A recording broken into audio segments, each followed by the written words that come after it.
بسم اللہ الرحمن الرحیم۔ اقرا معہد الحافظات درجہ عالمیہ سال اول کی طالبات، آج ہم شرح معانی الآثار، جس کو طحاوی شریف بھی کہا جاتا ہے، اس کتاب کو شروع کر رہے ہیں اور آج ہم اس کا پہلا سبق پڑھ رہے ہیں۔ شرح معانی الآثار، اس کے مصنف کے حالات، امام طحاوی رحمہ اللہ ان کے بارے میں کچھ بتانا چاہتے ہیں آپ کو۔ امام طحاوی رحمہ اللہ کا نام و نسب کیا ہے، اس کے بارے میں ان کا نام و نسب کچھ یوں بیان کیا ہے کہ ان کی کنیت ہے ابو جعفر، نام احمد، والد کا نام ہے محمد۔ تو اس طرح نام و نسب جو ہے پڑھیں گے، ابو جعفر احمد بن محمد بن سلامہ بن سلمہ ازدی حجری طحاوی مصری۔ دیکھیں، ازد یمن کے ایک مشہور ترین قبیلہ تھا، اس کی ایک شاخ حجر تھی اور ایک شاخ شنوہ تھی، تو شنوہ وغیرہ سے امتیاز کے لیے حجری کہا جاتا ہے۔ اور یہ اصل تو یمنی تھے، لیکن یمن سے مصر منتقل ہو گئے تھے، اس لیے ان کو مصری کہا جاتا ہے۔ اور طحاوی جو کہتے ہیں اس کو، طحا مصر کے ایک گاؤں کا نام ہے، یہ وہاں پر رہتے تھے، اس لیے ان کو طحاوی کہا جانے لگا۔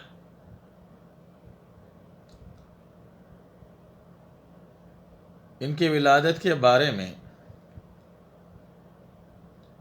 مختلف اقوال بیان کیے گئے ہیں۔ ایک قول یہ ہے کہ ان کی پیدائش جو ہے 229 ہجری، اس طرح دوسرا قول 237 ہجری، تیسرا 238 اور چوتھا قول 239 ہجری۔ حافظ ابن نقطہ نے 229 ہجری کو ترجیح دیتے ہوئے 229 ہجری 10 ربیع الاول یکشنبہ کو نقل فرمایا ہے، اتوار کے دن۔ یکشنبہ سے مراد اتوار کا دن ہے۔ ان کے سن وفات کے بارے میں بھی علماء نے مختلف اقوال نقل کیے ہیں، لیکن متفقہ طور پر ان کا جو قول ہے اکثر علماء کا، وہی ہے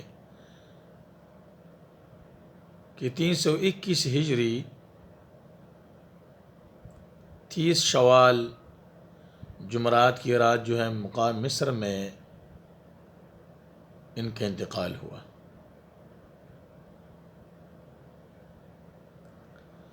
ان کے ابتدائی علوم کے بارے میں لکھا ہے کہ امام طحاوی رحمہ اللہ نے ابتدائی تعلیم اپنے حقیقی سگی ماموں امام مزنی شافعی رحمہ اللہ سے حاصل کی ہے، اور امام مزنی رحمہ اللہ امام شافعی کے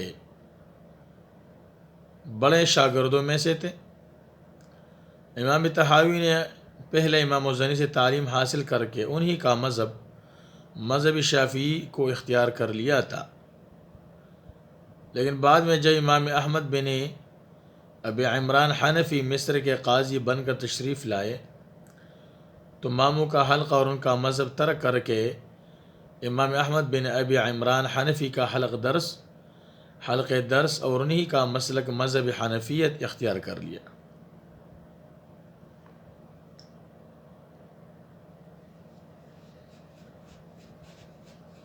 امام طحاوی نے مذہب شافعی کو ترک کر کے حنفی مذہب کو کیوں اختیار فرمایا تھا؟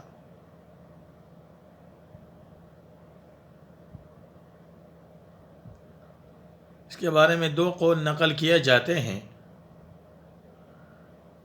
لیکن پہلا قول زیادہ صحیح ہے وہی ہے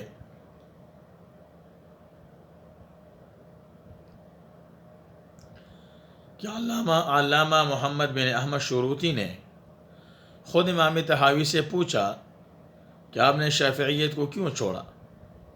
تو امام طحاوی نے جواب دیا کہ میرے ماموں امام مزنی کتب حنفیہ کا کثرت سے مطالعہ فرمایا کرتے تھے، تو میں نے بھی حنفی کتابوں کا مطالعہ کثرت سے کرنا شروع کر دیا، تو مجھے شوافی کے دلائل کے مقابلے میں احناف کے جو دلائل تھے وہ مضبوط اور تحقیقی معلوم ہوئے، اس لیے میں نے حنفیت اختیار کر لی۔ دوسرا قول بھی ہے کہ ان کا اپنے امام مزنی سے کچھ اختلافات ہو گئے، اور اس اختلافات کی بنا پر جو ہے انہوں نے اپنے ماموں کا حلقہ درس چھوڑا اور انہوں نے اپنے حلقہ درس سے نکال دیا اور بددعا وغیرہ دی، لیکن یہ بات زیادہ صحیح نہیں ہے۔ امام طحاوی رحمہ اللہ نے علم حدیث کے لیے مختلف اسفار فرمائے۔ علم حدیث کے انہوں نے مصر، یمن، حجاز، کوفہ، بصرہ، شام، حجاز، خراسان وغیرہ مختلف شہروں کا اور علاقوں کا سفر فرمایا ہے۔ امام طحاوی رحمہ اللہ کے اساتذہ کون کون تھے؟ تو ایک واسطہ سے یعنی امام مزنی کے واسطے امام شافعی کے شاگرد ہیں، اور دو واسطوں سے امام مالک امام محمد کے شاگرد، اور تین واسطوں سے امام اعظم ابو حنیفہ کے شاگرد ہیں۔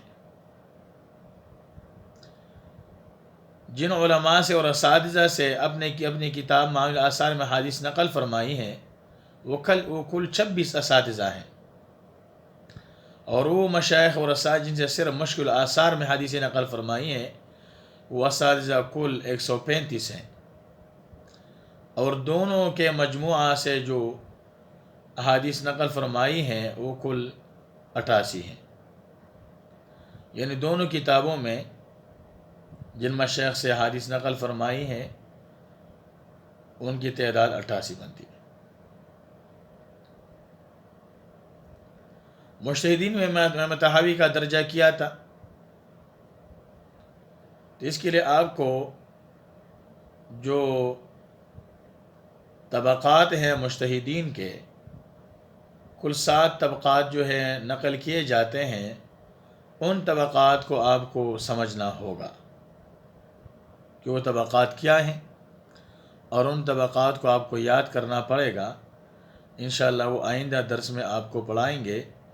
یہ جو حالات آپ کو بتائے گئے امام طحاوی کے، ان کو یاد کر لیں، پھر انشاءاللہ امام طحاوی کا درجہ کیا تھا اجتہاد میں، اور طبقات مجتہدین کے طبقات کیا ہیں، یہ دوسرا درس آپ کا ہوگا۔ پہلا درس آج ہو گیا، اور انشاءاللہ پھر جو ہے ہماری کتاب جو ہم شروع کریں گے کتاب الصلاۃ سے۔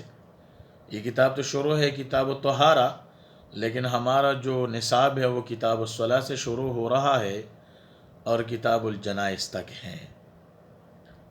اللہ ہمیں سمجھنے کی توفیق نصیب فرمائے، اور یاد کرنے اور محنت کرنے کی توفیق عطا فرمائے۔